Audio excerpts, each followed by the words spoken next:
O mundo está precisando de mais humanidade e justiça, mais comunicação assertiva. Estamos começando nossa caminhada com o podcast Justiça Sem Fronteiras. Sou Celso Gomes, jornalista e advogado, e muito interessado em trazer boas histórias por aqui.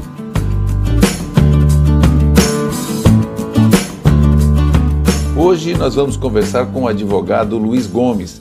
Ele é doutorando em Ciências Jurídicas e Sociais pela UNSA, Universidade del Museu Argentino, ex-conselheiro federal da Ordem dos Advogados do Brasil, milita também na advocacia portuguesa, onde tem escritório voltado para assessoria de consultoria e contratos e negócios. Também é sócio fundador da JUTRA, Associação Luso-Brasileira de Juristas Trabalhistas, onde anualmente, desde 2008, realizam encontros entre Portugal e Brasil com a participação de ministros, advogados, juristas renomados que debatem tendências e perspectivas do direito juslaboralistas nos dois países. E aproveitando que ele tem um relacionamento com a advocacia luso-brasileira, este será o principal eixo da nossa conversa. E que tal comparar um pouco o sistema da justiça entre Portugal e Brasil? Luiz Gomes, advogado, seja bem-vindo aqui ao primeiro episódio do Justiça Sem Fronteiras. Olá, Celso, tudo bem? É uma alegria, uma satisfação estar com você para a gente debater e conversar sobre essas temáticas tão relevantes para a sociedade. Estou à disposição, amigo. Luiz, como a gente até falou no preâmbulo aí do nosso podcast, a gente mencionou exatamente essa relação que você tem com o direito e mais especificamente no direito laboral, direito trabalhista, até com a advocacia lá em Portugal e também no Brasil e no Brasil todo. Então, você tem uma vasta experiência nessa área. E diante de todas essas questões que a gente tem visto nos últimos 2, 3 anos e agora mais ainda com relação à pandemia, com relação a essa reforma trabalhista, por exemplo, que aconteceu no Brasil, que ainda parece-me que não está bem digerida. Essa reforma trabalhista foi uma tendência do mundo, né? Então teve outros países que fizeram essa reforma. Eu gostaria que você comentasse, nesse primeiro momento, com relação às reformas. Agora, quando foi essa questão da aprovação das reformas das leis do trabalho, eu lembro que os jornais do mundo todo foi batalhas campais nas ruas, na França, na Itália, e no Brasil não teve muito debate, pelo que se percebeu. Bom, Celso, essas reformas que estão se apresentando no mundo todo, nós sabemos que mais de 100 países já estão assimilados e vinculados a isso. Isso não é uma questão simples, é uma questão complexa, porque ela tem uma relação objetiva com a economia. Tem uma relação objetiva com a liberdade econômica que se implanta no Brasil nesse mundo capitalista. E em Portugal e no Brasil isso vem acontecendo já há bastante tempo. Em Portugal, o Código do Trabalho de 2003 já sofreu várias modificações até 2017 e que vem naturalmente flexibilizando as normas trabalhistas, diminuindo a força e resistência dos trabalhadores. Como no Brasil, nós assistimos isso de maneira muito firme, clara, embora com poucos debates públicos, a reforma trabalhista mostrou para o Brasil a fragilidade dos trabalhadores nesse momento histórico que nós estamos passando. Ou seja, foi flexibilizado a um ponto de que há algum tempo, eu até dizia, nós estamos retroagindo ao período feudal, né? Voltando à época em que se criava o direito do trabalho. O direito do trabalho se criou na Revolução Industrial e veio se aprimorando no século XIX, no século XX, e nós chegamos hoje. E para você ter uma ideia na minha leitura de que a reforma trabalhista implantada hoje no Brasil e em alguns outros países, como no México, na Espanha, na Itália, retoma as relações sociais quase que nesse tempo. Então nós voltamos muito, perdemos muito na qualidade de vida das pessoas, na dignidade humana dos trabalhadores, e essa precarização naturalmente vem com essa intensificação da tecnologia, nós não podemos deixar de mencionar, mas sobretudo pela política econômica internacional, que na verdade o Estado social que sempre se calcou a formação do direito do trabalho, parte-se hoje para um Estado extremamente liberal e que as garantias de direitos não são mais a prioridade, e sim a garantia do emprego, do mercado de trabalho, da economia e do dinheiro. E isso, de fato, está acontecendo. Portugal tem sofrido muito com isso e o Brasil nós estamos acompanhando também. E por conta disso, você acredita que no Brasil pode ter ficado um pouco mais precário que esses outros países que tiveram um embate maior, o movimento, os sindicatos também foram para os debates, não? Olha, Celso, das reformas que a gente acompanhou, a mais profunda foi aqui no Brasil. Infelizmente foi no Brasil. Nós tivemos reformas no México, na Alemanha, na Espanha, na França, na Itália, em Portugal, e sim. Na Argentina também tivemos recentemente reformas trabalhistas constitucionais na Argentina.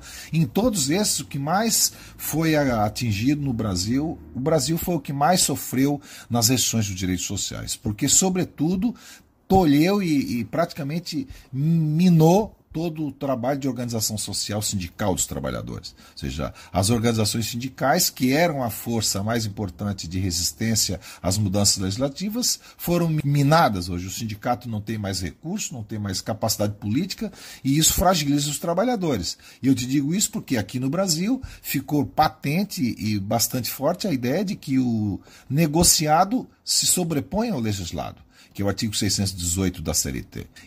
Uma coisa que é interessante é que quando se defendeu, eu lembro perfeitamente que quem estava à frente da defesa da reforma trabalhista, o mote era que isso vai mitigar a questão do desemprego, novos postos de trabalho e etc. Pelo visto, não aconteceu.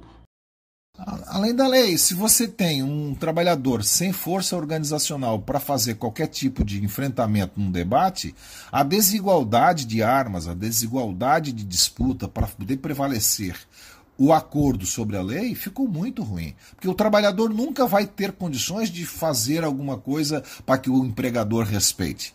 Porque o empregador está com um emprego e está com a condição de dizer não. O trabalhador só tem a condição de dizer sim.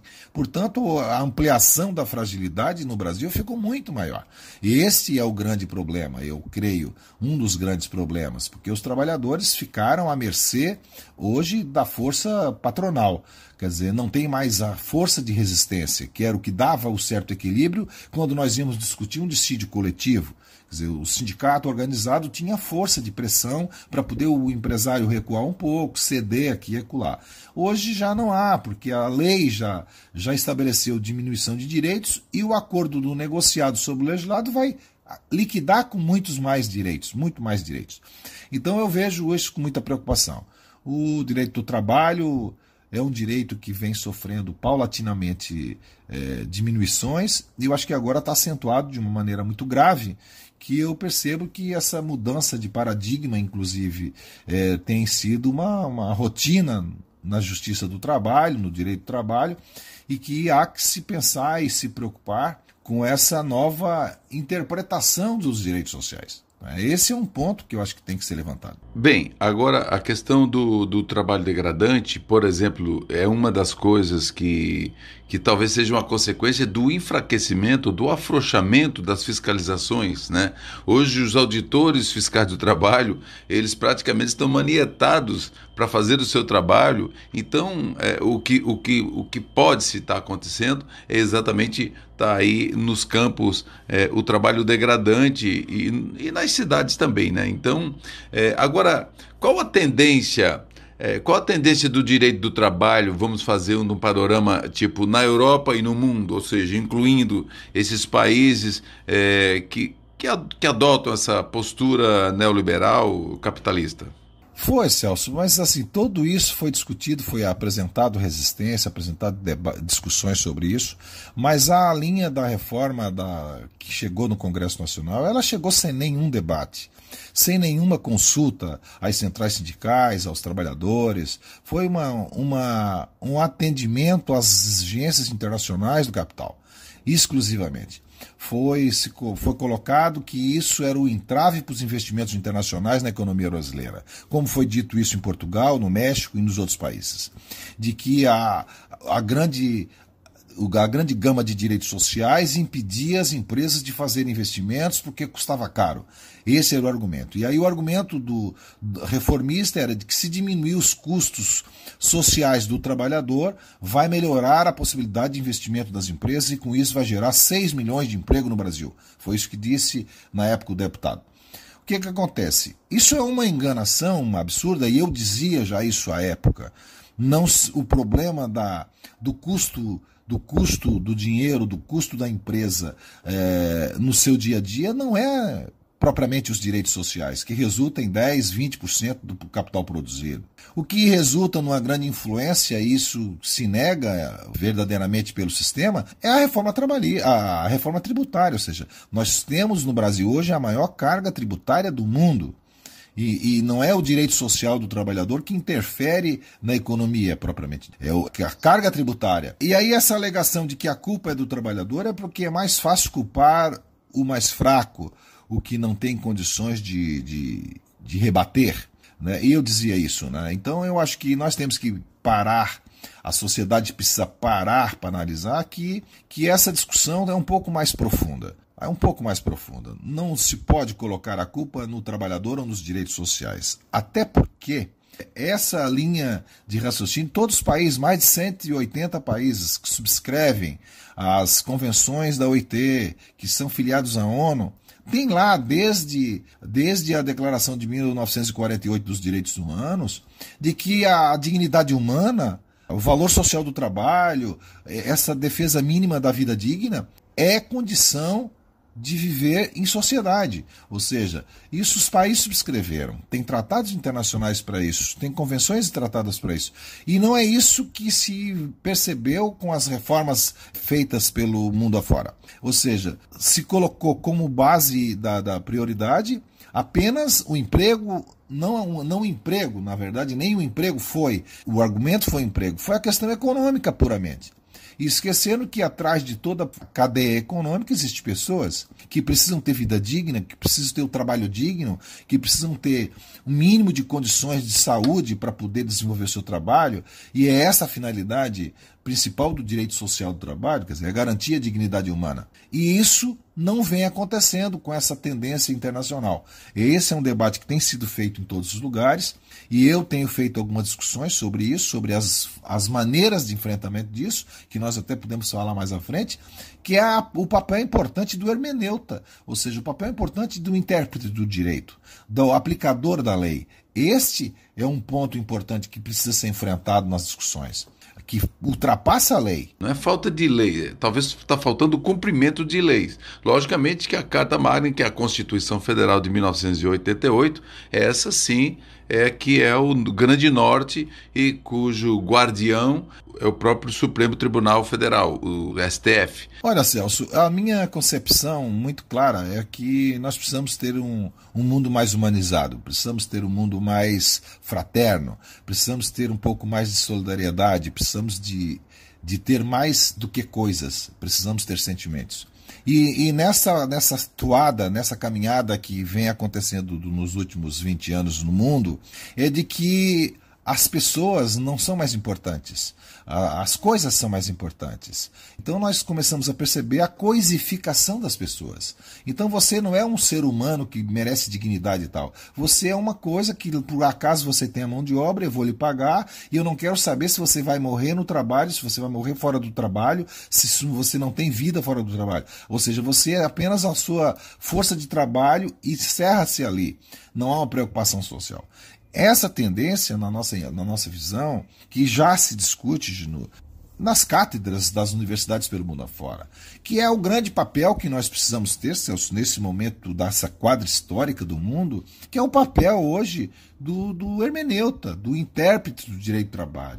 Baseado, como eu já disse antes, baseado nas grandes orientações internacionais, tratados internacionais, e sobretudo, na Carta Magna dos países, que quase todos esses países têm como preâmbulo, como princípio fundamental, a dignidade humana, a valorização social do trabalho, o respeito à vida digna. Quase todos os países têm isso na Carta Magna. A nossa linha de raciocínio é que qualquer interpretação feita por tribunais ou por qualquer que seja a fonte de discussão, ela tem que trabalhar como base os direitos fundamentais, porque esse é o que permeia hoje a capacidade de responder aos princípios da dignidade humana. Para que o intérprete tenha como espinha dorsal uma hermenêutica constitucional concretizadora dos princípios fundamentais.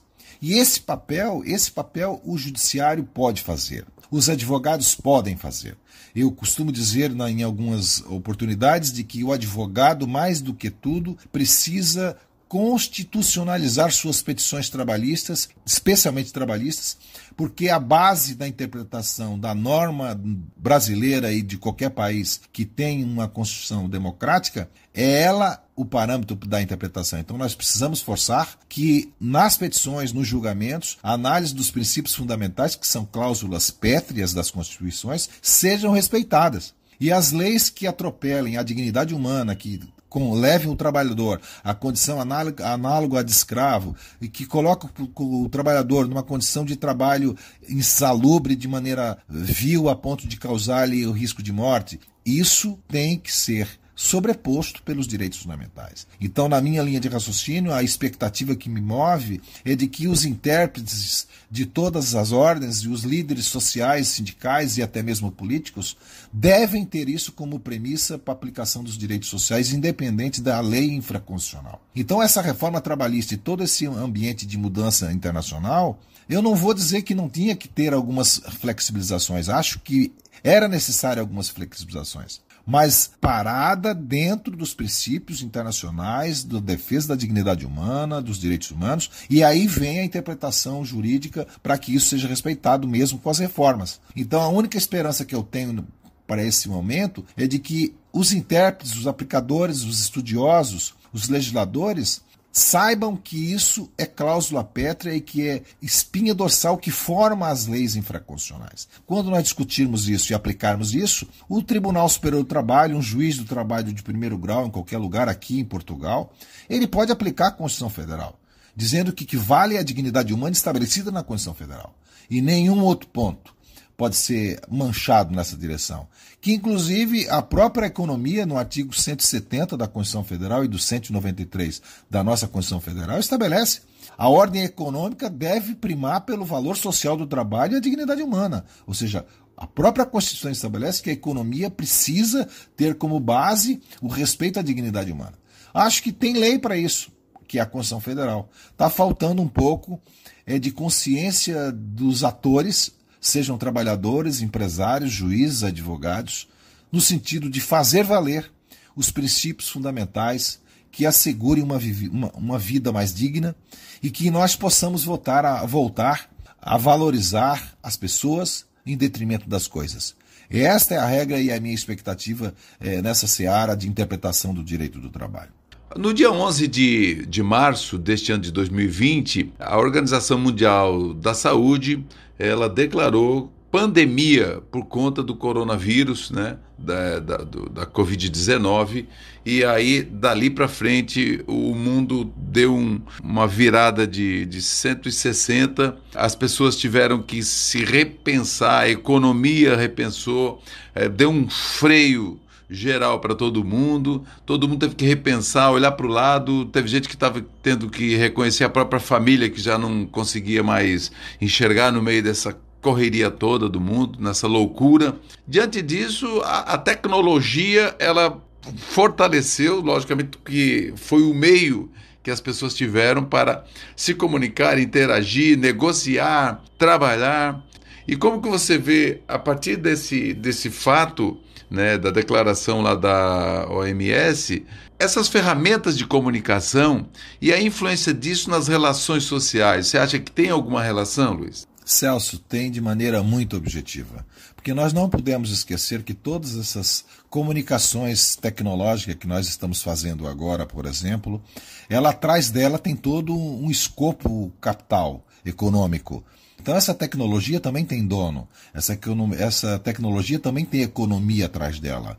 E quando nós primamos por ela e deixamos as pessoas, nós estamos de novo valorizando o capital em função das relações sociais humanas. Então essa tendência é uma tendência irreversível no meu conceito, porque nós não temos como voltar. A tecnologia vai avançar, isso é fato. Agora, nós precisamos ter a preocupação, e talvez as pessoas que estão criando e evoluindo a tecnologia devam ter, de que essa tecnologia não pode atropelar o ser humano, a relação humana.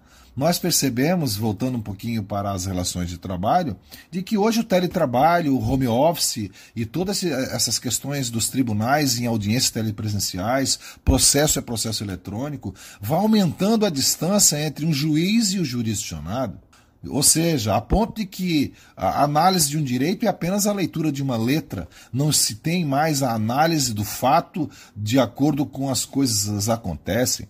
Então nós estamos vivendo num mundo quase virtual. E quando nós estamos vivendo num mundo virtual, nós perdemos um pouco esse ambiente humano. Eu acho que isso faz falta hoje.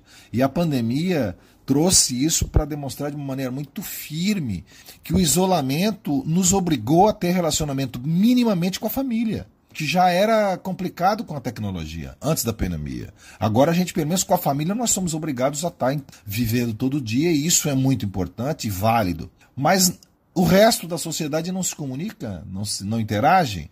Então eu acho que esse ambiente de tecnologia atual é perigoso sim para a sociedade. Eu acho que nós precisamos reinventar.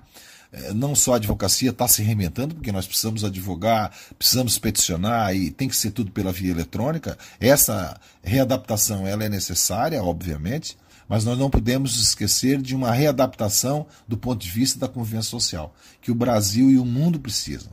A humanidade precisa, o planeta precisa desta relação humana entre as pessoas, entre a natureza, entre as coisas, para que a gente possa ter um mundo melhor no futuro. Porque senão a deteriorização da raça humana está chegando a um ponto de voltar a ser animais irracionais. Em muitos lugares nós estamos percebendo a irracionalidade das pessoas, matando-se entre si, matando o outro de fome sem que não tenha nenhum tipo de sensibilidade ou comoção, ou seja, pessoas morrendo de fome e outras com um extraordinário montante de dinheiro, infinitamente ganhando dinheiro, esquecendo de que aquelas pessoas que estão morrendo de fome são seres humanos e que precisam da sensibilidade daqueles que detêm a condição econômica com esses que não têm.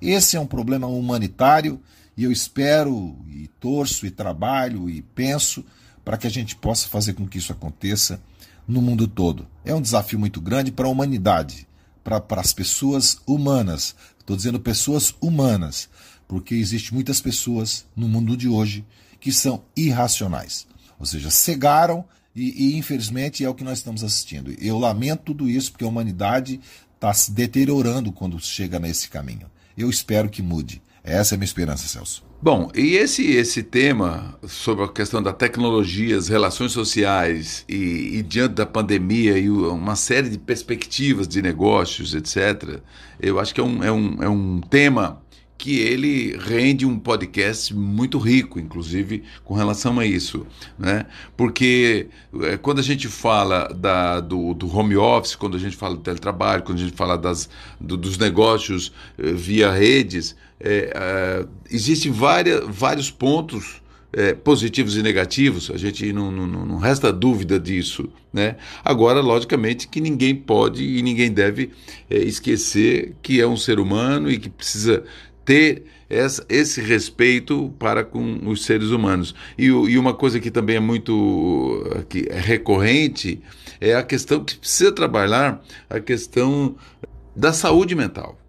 Entende? Porque a saúde mental das pessoas ela tem um eixo muito forte no sentido de enfrentar toda essa situação, né? E lógico que a gente torce que essa vacina chegue logo e que tudo isso passe, mas é importante que a gente esteja sempre aqui antenados e o Justiça Sem Fronteiras também está ligado nisso. Eu gostaria aqui, Luiz, que você fizesse as suas considerações finais, um resumo desse nosso episódio. Celso, eu partiria assim para fazer uma observação, não é, das perspectivas que nós temos.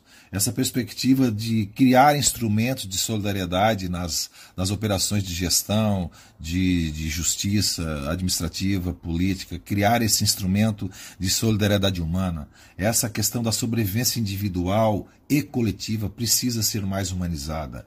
Essa é a minha análise. Nós precisamos criar um movimento que assegure isso, que dê oportunidade para que as pessoas possam compreender o mundo, porque hoje as pessoas já não compreendem mais a humanidade. E as relações humanas deixaram de ser humanas. Eu acho que nós precisamos resgatar isso. E esse é o desafio. Como advogado, como militante atuante nesse sentido dos direitos sociais, é a nossa permanente busca. A busca da dignidade humana, dos direitos humanos, da valorização e dignidade do trabalho como fonte de garantia de equilíbrio social. Esse é o grande desafio. E deixo aqui o último ponto, de que, na minha concepção, grande responsabilidade também estão nos hermeneutas constitucionais. Os juristas, ministros, desembargadores que julgam sobre a tutela do Estado e têm uma Constituição à sua mão para fazer valer os princípios fundamentais. Portanto, na minha concepção, essa função hermenêutica constitucional, ela é uma grande fonte para que as interpretações dos tribunais caminhem para uma busca mais permanente da solidariedade social, respeitando os princípios e direitos fundamentais que a Constituição Federal do Brasil e de vários países estabelece. Esse é o grande ponto que eu deixo como mensagem, como preocupação e também como recomendação. Tá certo, certo? Eu agradeço aí seu convite e estou sempre à disposição, se você achar conveniente, em outras pautas, para poder discutir e conversar com seus ouvintes. Meu muito obrigado. Obrigado, Dr. Luiz Gomes. Obrigado também a você que está acompanhando esse nosso podcast Justiça Sem Fronteiras, indagações, histórias e perspectivas. Então, até o próximo.